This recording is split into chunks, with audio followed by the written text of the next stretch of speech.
Қалайсың? Айтшы, не жаңалық? Бәрі керемет. Жақында демалыстан келдім. Әйелім мәз. Ұлыма компьютерде алып бердім.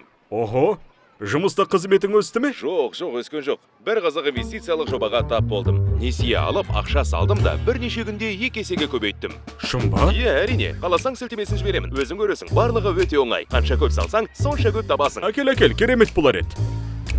Саламатсыз ба? Мен несие алғым келеді. Тоқтаңыз. Бұл қаржы пирамидасының классикалық үлгісі. Сіздің қаражатыңызбен басқа қатысушылар мен ұйымдастырушылар пайда көреді.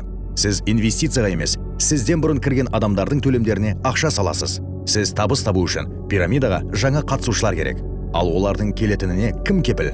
Ақша қайда құйылып жатыр? Қандай есептер бар? Ақшаңызды алаяқтар алып кетеді.